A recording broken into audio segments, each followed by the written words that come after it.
Hello everyone, my name is Ryan, and as we introduced, I'm a student from NLCS Jeju, which is an international school in South Korea. So last year I co-wrote a book called Hey AI Let's Talk, which is available on Amazon, and it even made it into some of the other categories, which was pretty exciting. But what makes the book really special is that we didn't just write about it, we used AI to help create the book itself. It was a challenge, of course, but also an eye-opening experience that allowed us, that showed us both the potentials and the limitations of working with AI. So after finishing our book, we wanted to see how these ideas could act in our students. So my dad and I started an extracurricular class in my school where we experimented with different ways of engaging with AI, figuring out what worked, what didn't, and how we could use AI effectively without letting it take over our learning. And through that experience, we developed a framework to help students like me work with AI in a way that makes sense. AI is transforming the world, and we are the first generation to witness firsthand how it reshapes everything. From the way we learn to the way we live, every aspect of our lives is changing. And with so much uncertainty ahead, only one thing is clear. We must learn how to grow alongside AI as it evolves. This is our era, and how we choose to embrace it will define our future.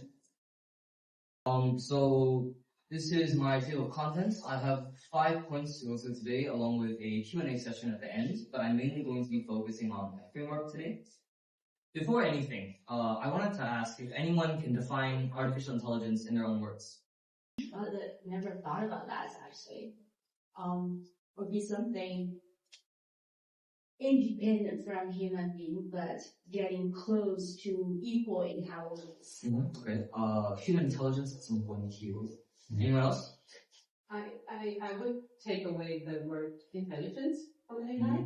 That's also good. I think intelligence is something human because it, like, you have your own thoughts and your own learning, and the AI is all created by prompts and inputs from outside. Right? Yes. Those are all very good points, and you did go through a few of the key words there. But the thing is that there isn't one perfect definition of AI because it's something that keeps changing and evolving. Different companies and different researchers, they will all explain AI slightly differently. IBM describes AI as a technology that simulates human learning and problem solving. OpenAI talks about it as intelligent agents that can reason and act autonomously. And MIT defines it as machines that can learn from data and make intelligent decisions. Now, if you look at the slide, you'll notice a few words scattered around in red. These words think things like decision-making, autonomy, problem-solving, learning are all common in AI definitions. And they're all important of AI. They're all important aspects of AI, but everyone has their own take. And as I just mentioned, particularly because it's something that keeps evolving, changing. So let's start with the most natural comparison, which is human intelligence. What makes us intelligent? We don't just follow instructions. We learn, adapt, and think critically. We take in new information, adjust our decisions, and understand context in ways that feel natural to us. For most of AI's history, it couldn't do that. But recently, AI has become capable of learning from data, recognizing patterns, and even adjusting itself over time. This isn't the only thing AI is getting better at, however. There's also something even more important. Something that makes AI also very powerful, but also it's kind of unsettling, which is autonomy. Autonomy means that AI can make decisions without human intervention. That sounds great when you talk about things like self-driving cars. AI can detect traffic in real time. That makes a lot of sense. But it becomes a bit more controversial in other things, in other aspects. For example, who gets hired, who gets a loan, or who goes to jail. AI is already starting to be used in some of these areas. And the scary part is that even the people who design these AIs don't always fully understand how they work. And here's where it gets interesting. A recent research paper introduced a concept that feels straight out of science fiction. Imagine an AI that doesn't just help you with tasks, it pretends to be you. Not an avatar, not a chatbot, but something way more advanced. You give it a task and it goes into video meetings. It interacts with people, negotiates, responds how you would, and then later it comes back and tells you what happened. Just think about that for a second.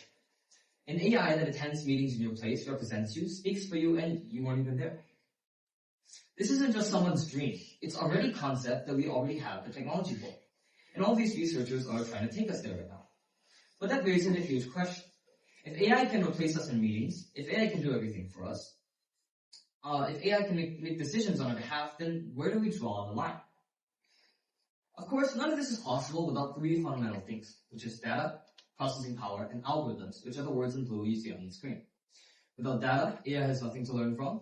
Without processing power, AI can't handle complex tasks. And without algorithms, AI has no logic and no structure. It's basically an empty shell. These three things drive everything AI does. And as AI keeps evolving, we have to ask ourselves, how do we use it responsibly? But before that, I want to clarify what kind of AI I'm talking to when I refer to artificial intelligence as a whole.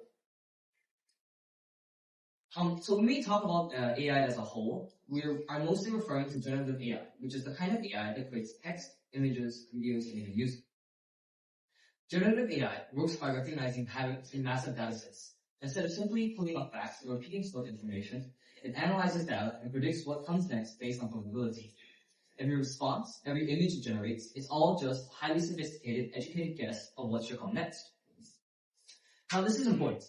AI doesn't actually know anything. It doesn't store facts the way we think it does. Every time you ask maybe ChatGPT a question, it isn't searching through a memory bank. It's generating a response on the spot, purely based on probabilities. That's why in many scenarios, it gets things wrong and will make mistakes. And why it even sounds confident about completely false information. AI, however, is a genius at patterns. It can detect relationships between words, images, or sounds at an incredible scale. That's why tools like ChatGPT can write full essays, why Sora can generate realistic videos, and why Midjourney and DALL-E can create stunning AI-generated art. But here's the key limitation. AI lacks true understanding. It might sound intelligent, but it doesn't actually comprehend meaning like we do. It's not thinking.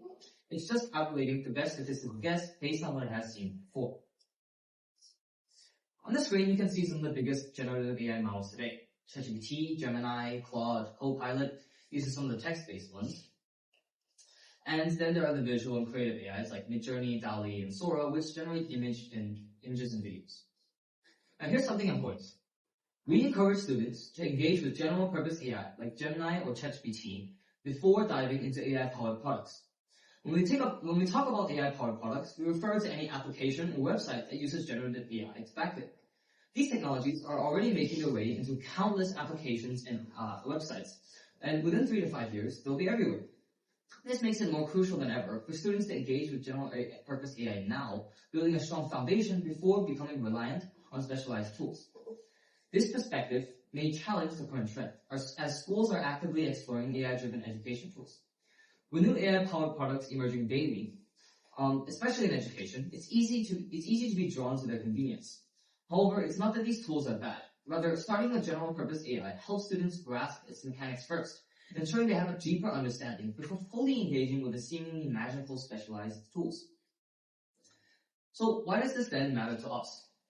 AI makes everyone look smarter, but here's the catch. Only those who engage with it properly actually rise. A 2024 MIT study found something fascinating. Scientists with strong critical thinking skills saw an 81% boost in productivity when using AI, while others at the same institute gained almost nothing. There's a common misunderstanding that AI seems to lift everyone up equally, but the reality is that it lifts most people to the same level, but those who truly master it rise far above the rest. So think of it as those ladders you can see on the screen. Everyone has access to it, and AI gives you a boost. It helps you climb, but it doesn't carry you to the top. You still have to put in the effort to climb higher. If you stop where AI lifts you, you're just at the same level as everyone else. But those who push further, who truly master AI, are the ones who rise above. And then there are the people who refuse to use AI at all. They're stuck at the bottom, watching while everyone else is moving upwards, surpassing the others. So the question isn't whether AI will be important. It already is, and it's inevitable. The real question is, how do we become the best handlers of AI? And what makes us truly capable? That's what I'll tell you today. So now that we understand why AI matters, let's talk about how to actually use it well. This is our AI empowerment framework. A structure that helps us utilize AI to its full potential while ensuring we remain in control. At the very top, we have understanding. This is where everything begins. Before you even touch AI, you need to understand what it is, what it can and cannot do, and what ethical concerns come with it. If you don't understand AI's limitations and risks, you either over-rely on it, misuse it, or fail to use it completely.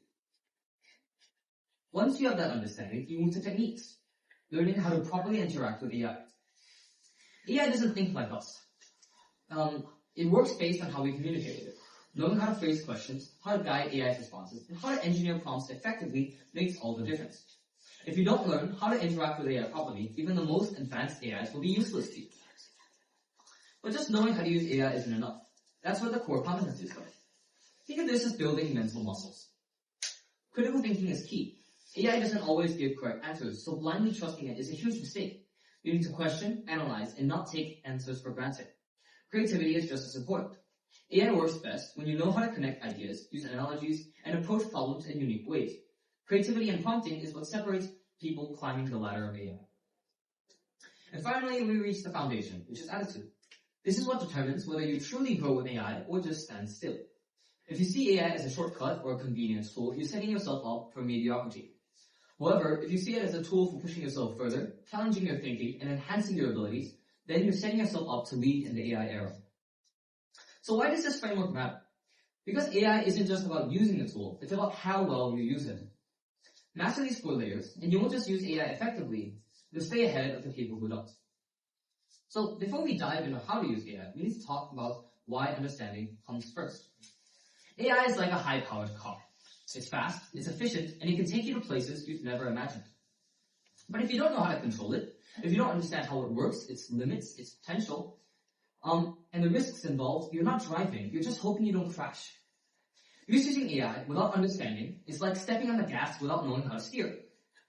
You might get somewhere, but at what cost? This is why understanding comes first. Before using AI effectively,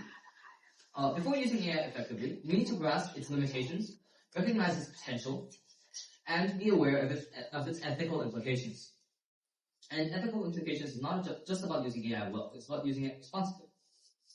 So first is limitations. Every tool has its limitations, and even the most powerful AI are no exception.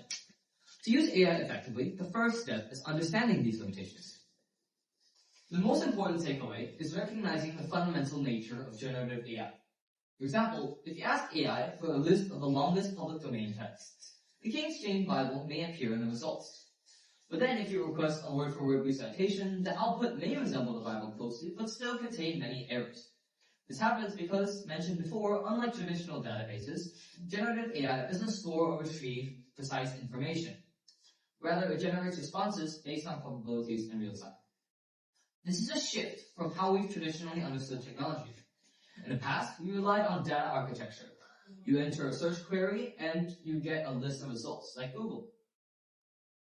This is why expecting it to operate like a database leads to errors. But when we recognize both its strengths and limitations, we can use AI effectively and efficiently. Now let's look at another major limitation. Tokens and context windows. Every time AI generates a response, it's only working with a limited amount of information at a time.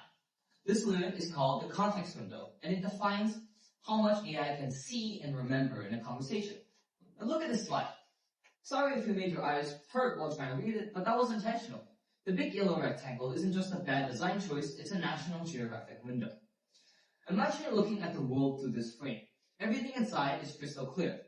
You can analyze it, describe it, and interact with it. But anything outside doesn't exist to you. Even if you saw something a second ago, if it moves beyond this window, it's gone. AI functions the same way. It can only see the information within its context window. Once new data pushes older content out, it forgets it entirely. Not due to a flaw, but simply as a resource constraint. After all, with a subscription costing just $20 a month, the context window has its limits. And for $20 a month, we get access to 16,384 output tokens, which is about 12,000 words or roughly 20 pages of text. But its full context window is 128,000 tokens, which is about 100,000 words, or the length of a novel. The input tokens are also 128,000 tokens, which is exactly the same as the full context window. Now, can anyone guess what happens when AI reaches its limits in one prompt? Stop responding. Okay, good point. Anyone else? But it reaches its limits in prompt? In one prompt. In one prompt. So, because there's 128,000 input tokens and 128,000 total tokens to handle at once. I think we'll just work with one faster. Okay, those are all good guesses. But the thing is, it will just stop, like what she mentioned. And thus it leads to hallucinations. It won't slow down, it won't like have trouble processing it, but rather it just has no room left to process anything at all. It's like a notebook. If you fill up all the pages, AI has no more room left to write anything else.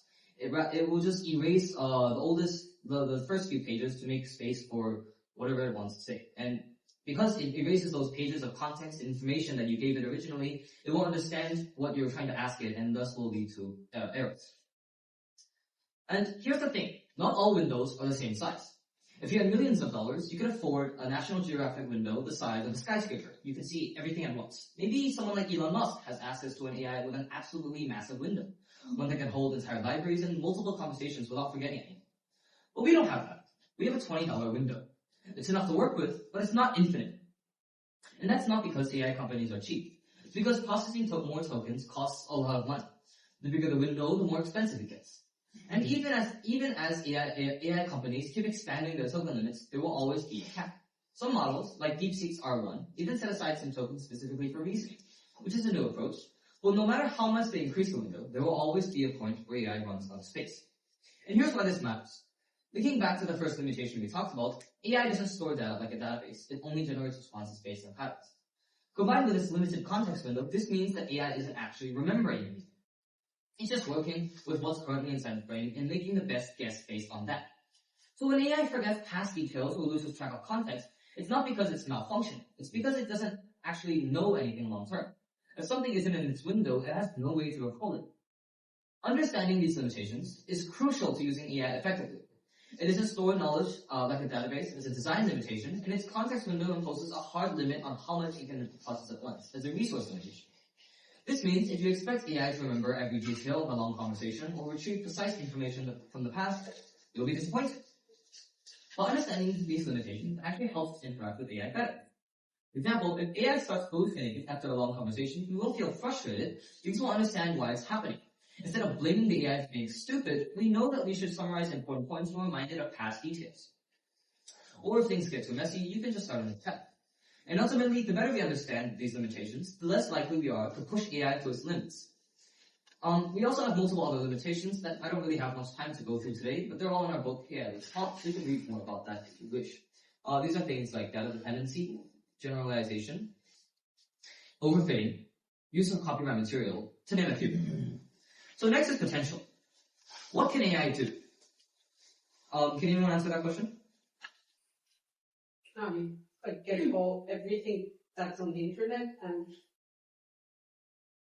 use it for you. You think that's true? Next, you can make a guess. Say certain suppose you assume That's true. GPT, but it also can learn. Yes. AI definitely help me to organize your raw materials, like this material I can show to AI and tell me all the main points without me listening through it again. Not replace us at our jobs, but make us better at our jobs. Yes, precisely. And those are all perfectly correct. They're all true and factual. But before we talk about the potential itself, let's take a step back and think, what is AI really? It doesn't store anything, and not even the patterns it creates. It generates everything in the moment based on trillions of patterns it has learned. Patterns so vast that even its own creators don't fully understand them. But here's the key. AI alone doesn't create knowledge. It connects patterns, but it's up to us to give them meaning. So why does this matter? My dad and I tried to redefine knowledge in this new age of AI.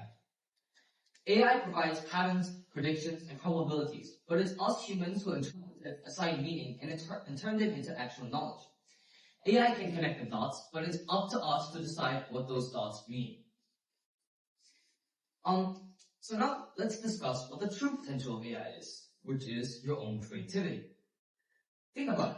Open a dictionary, pick any verb, run, paint, imagine, AI will generate something based on it. Now mix them with other things. Run a simulation, paint a scene vividly. Imagine a new language. AI will keep generating. But it's your creativity that directs where it goes. Just remember this. If language can do it, AI can do it. AI can do it too. That's the true potential, or the fundamental potential of AI. Now, is the ethical considerations. Now that we understand AI's limitations and potential, we need to talk about something just as important, which is ethics. AI is one of the most discussed topics in the academic world, and ethical concerns are at the center of it. When it comes to students, the biggest challenges include misuse, abuse, academic integrity, and AI dependence. AI can be an incredible tool, but if used irresponsibly, it can do more harm than good. That's why ethics is the final part of understanding AI. It's not just about how AI works, it's about how we choose to use it. And here's why that matters. Ethical boundaries aren't just rules to follow. They exist to protect us. They keep us from crossing lines that can harm ourselves or others, even unintentionally.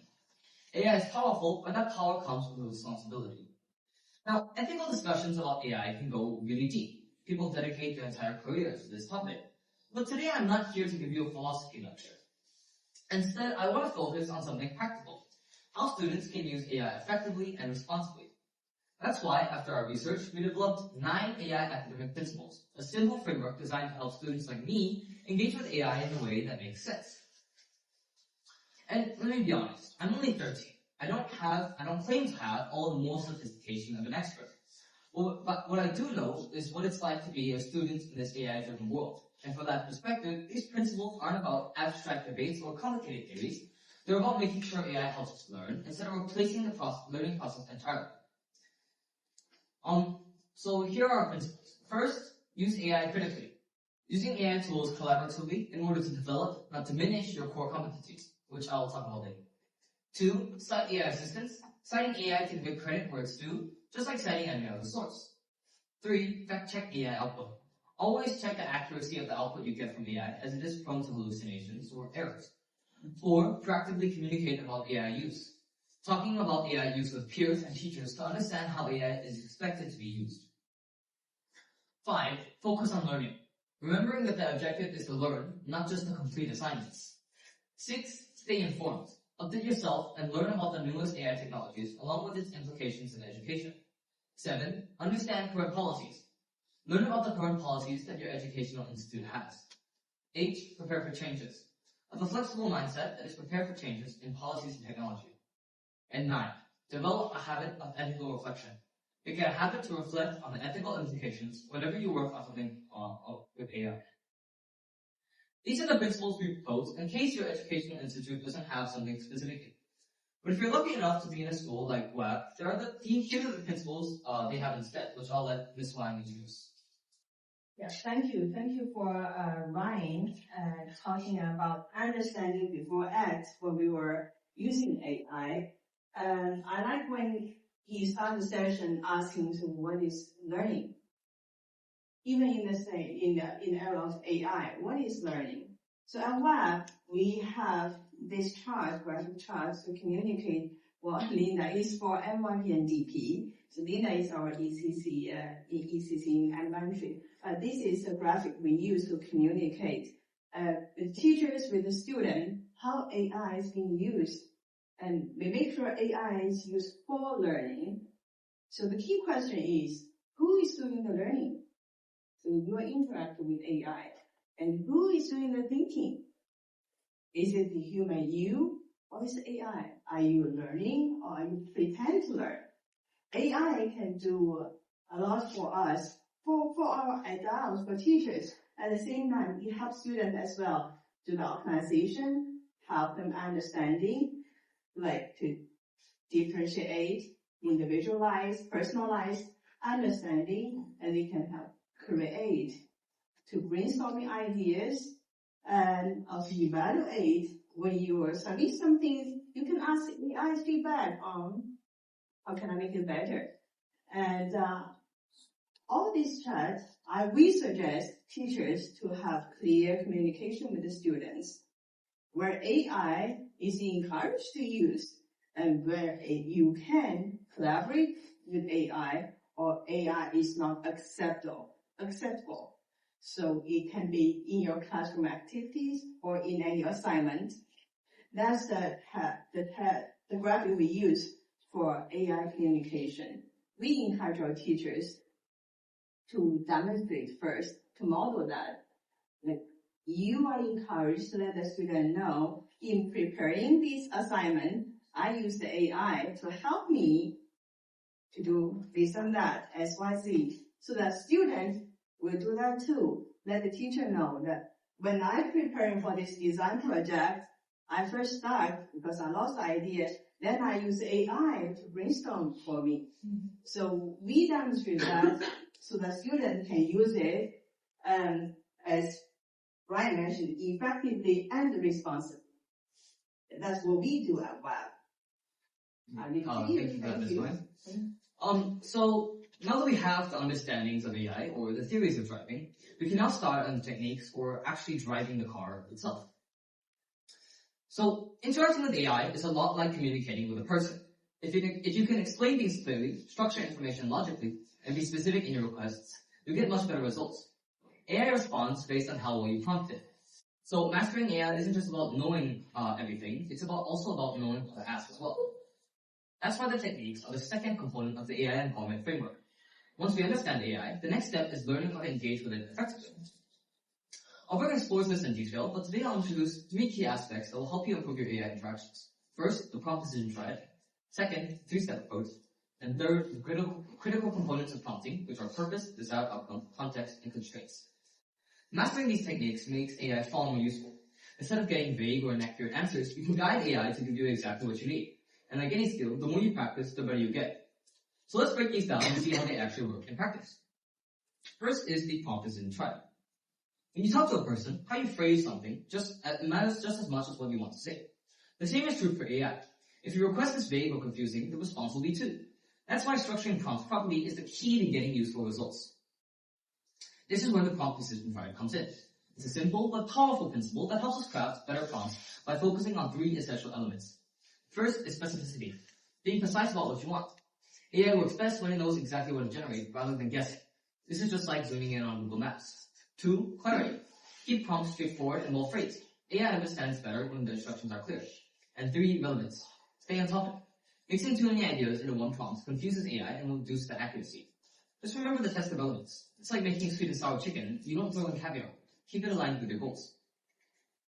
By following these 3 steps, clarify, draft, and refine, you guide AI, ensuring every prompt is structured, precise, and effective. And when you do that, AI becomes a much more powerful tool, giving you exactly what you need, exactly the way you need it. Next is the critical components, or no, the 3-step approach.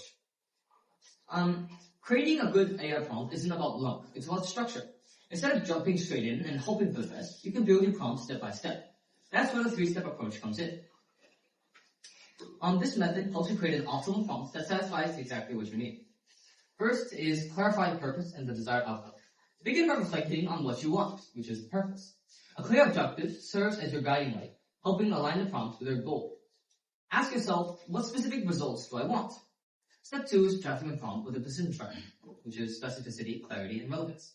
And then step 3 is evaluate and refine. Check your prompt and see if there's any ambiguity or missing details. Test the prompt and adjust it based on the AI's response. Refine it until the output aligns with the goal. Precision gets you answers, but persistence gets you results. So next is the critical components. Every strong AI prompt is built on 4 basic critical components, or the salt and pepper of prompting. Of course, there are other seasonings that can add other flavors, but these are the core ones that should never be missed out and should always be on the table. Without them, your prompts might be unclear, too broad, or missing key details, which then leads to weak responses. These components help structure your prompt so AI understands exactly what you need. Now, I already talked about the purpose, but it shows up here again because this is always the first component you will need and will be everywhere. The outcome is also here from the 3-step approach because it is equally an important part of prompting. Aside from that, we have context. Give AI relevant background information so we can tailor its responses. Some examples include historical, cultural, or industry-specific considerations. E.g., use examples relevant to the gaming industry. Major assumptions for the audience. For example, explain this to a 10-year-old. And constraints. Set boundaries to guide AI's response, such as keep it under 100 words, write formally, or avoid technical jargon, which are length limits, tone restrictions, and content filters. By combining these 4 components, the purpose, outcome, context, and constraints, you ensure that your prompt is clear, structured, and optimized for the best possible response. AI can only work with the information you provide, so the more intentional you are in shaping your prompt, the more effective AI's answer will be. These 4 components are just the essentials, but there's a lot more to crafting truly effective AI prompts. In our book, AI Let's Talk, we go deeper into these ideas, exploring additional components and techniques that further refine how AI interacts with us. Now, to wrap this section up, can anyone tell me what will happen if you don't provide a clear purpose to AI? You won't get what you want. It's like the answer will be very vague. Precisely. Without a purpose, AI can only guess at what you want. For example, it's just like communication in real life.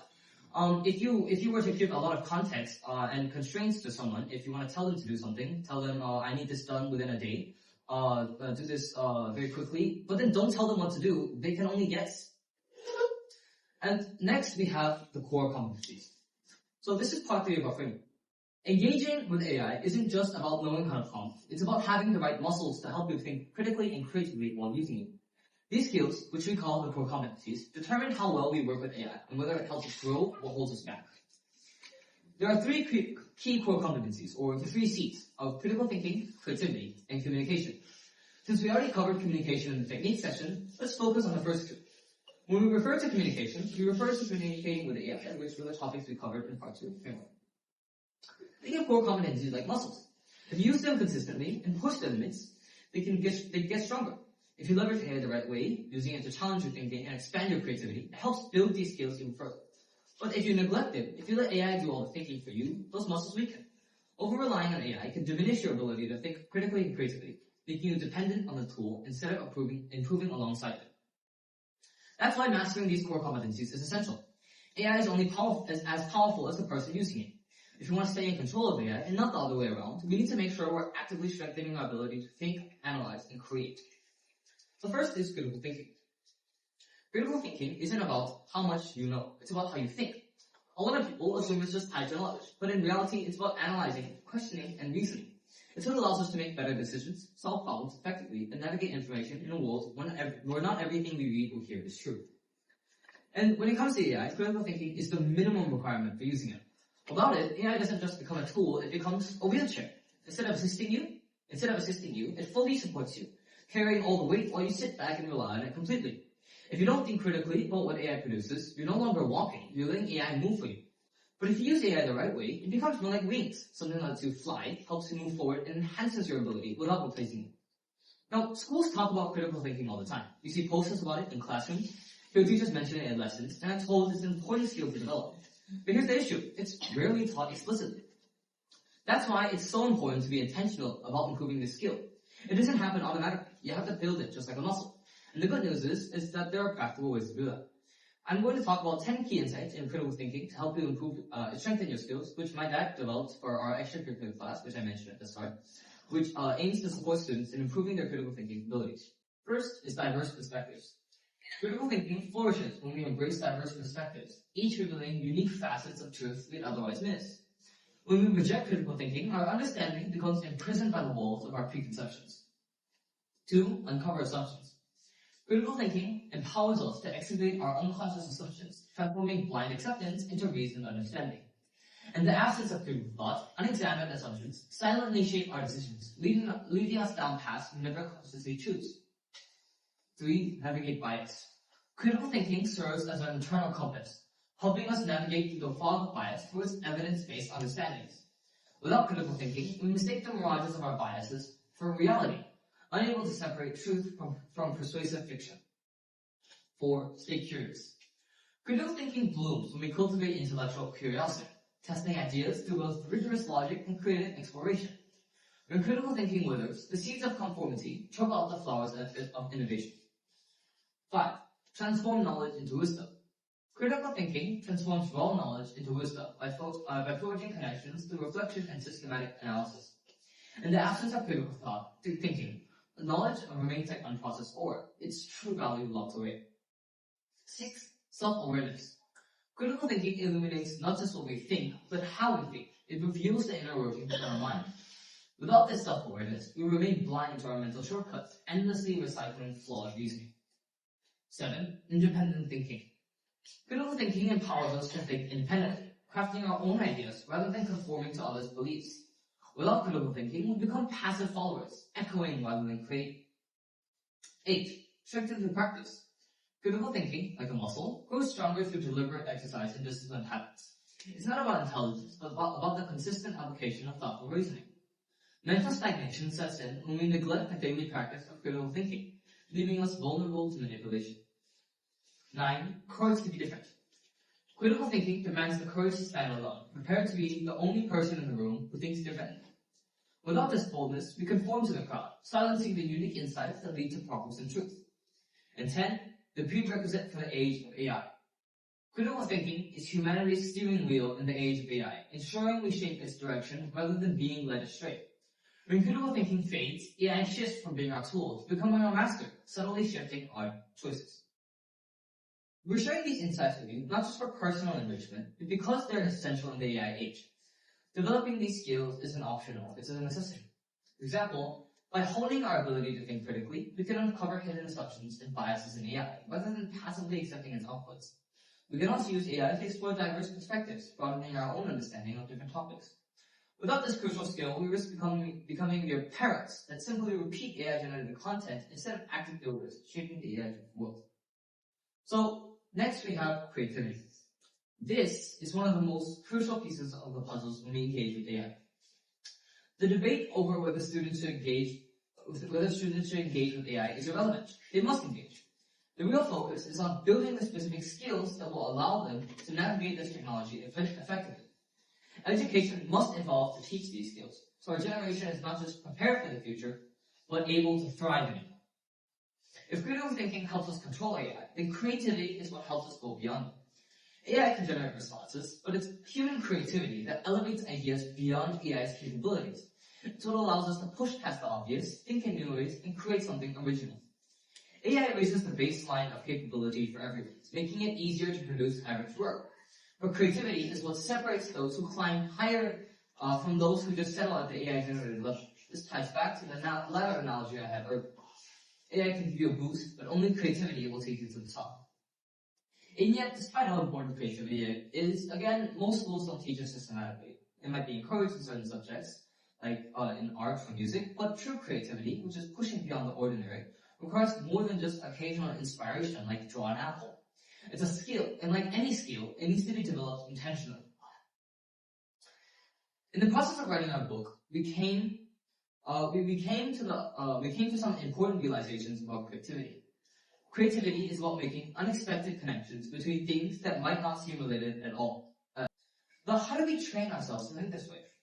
Through this experience, we realized that one of the most powerful ways to enhance our creativity is through the practice of analogies. Analogies help us bridge the familiar with the unfamiliar. They take something we already understand and use it to explain something new. And why difficult concepts suddenly click when someone relates them to an example of something we're familiar with. AI can generate connections, but here's the catch. It doesn't actually understand which ones are meaningful or profound. It might link words or concepts together based on patterns, but it lacks the judgment to know whether those connections actually make sense. That's why human creative direction is essential. The ability to link seemingly unrelated ideas is one of the strongest signs of human creativity. In fact, it's even a way AI researchers test AI's intelligence, by seeing whether it can connect distant concepts in a meaningful way. A strong AI is one that can make far-reaching connections, just like a strong creative thinker. And this isn't just about AI. Sharpening our ability to use analogies strengthens our creativity and helps us get more out of AI. The more we practice connecting distant ideas, the better we become at prompting AI in ways that trigger unexpected, creative insights beyond what it might generate on its own. Now we're at the last part of the framework, which is attitude. And before I go in and start explaining things, I'll start with a couple of case studies that are examples from our extracurricular class. So the first case study is understanding when to stop. During our class, we asked students to write a music superhero story using AI, and this took a lot longer than expected. Originally, we gave them 20 minutes, but even after the 5 minutes of extension time, they were still refining and adjusting the work. The reason for this is that we believe that as children, they understood humor well and had a clear sense of when something was truly funny. And thus, it enabled them to have the mindset of pushing forwards and just continually working on it until it was truly good enough. In contrast, we got them to tackle a real-life case on declining participation in our school library. Students finished really quickly within the first couple of prompts and were easily satisfied with their solutions. The key takeaway here is that when we lack deep knowledge of a subject, we tend to settle for whatever AI provides, even if it's mediocre. The second case study is the power of competition. Competition fuels improvement, whether against others or yourself. In another class, we organized a poetry competition, asking students to use AI to draft and submit a poem about AI, with reward of a free t-shirt. This motivated students to put in more effort, refine their work, and experiment with unique prompting and evaluation strategies. Many students continued improving their work, even after submission.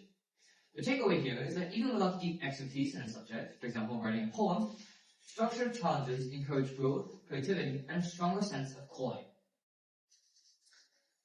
So, the better you understand a subject, the better you can evaluate AI's responses. And without a solid foundation, you risk blindly accepting AI-generated content without assessing its accuracy or depth.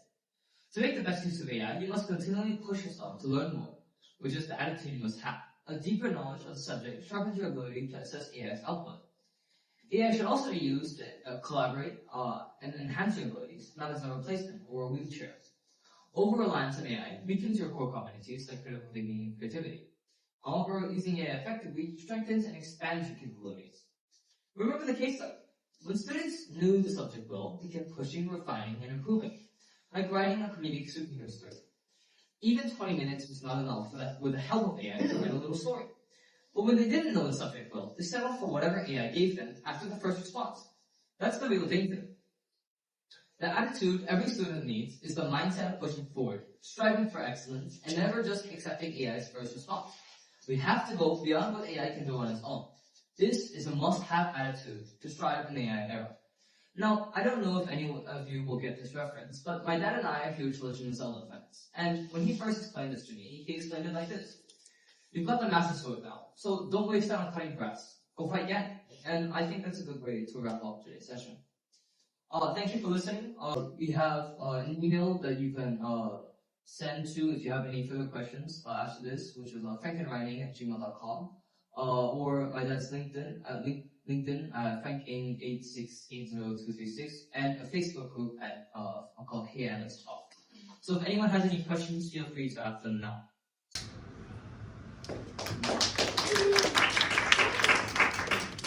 Thank you, Ryan.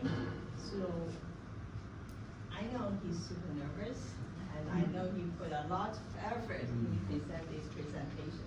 Well delivered. So I believe you have a lot of thoughts in your mind now. But so far, any question for Ryan, either from an educator, parent, or even do we still have kids here? If you're curious about any question you want to ask them. Besides writing this book and doing the research, what else do you use AI to do later? Sometimes, so I'm studying Japanese right now, and so sometimes I would use AI to help me clarify things that I don't learn in Duolingo. So it helps me with my education, and sometimes factual things. I might be curious about something. I might want to know how to do something, and I use AI for that as well. Do you use AI to help with your homework? Occasionally. For example, for things in math, I have 2 ways to do things. First is ask it to explain the process step by step without giving me like the direct answer, and I'll just understand that, learn it, and just work it out myself. Or if I still don't understand, I'll get it to work out the problem, give me the answer step by step, and I understand that. I understand how everything works, and now that I have a more clear understanding, I then, without looking at it, then resolve it myself.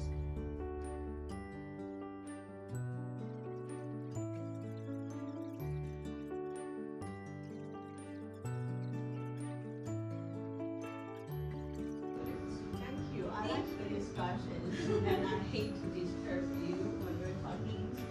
So thank you for Ryan.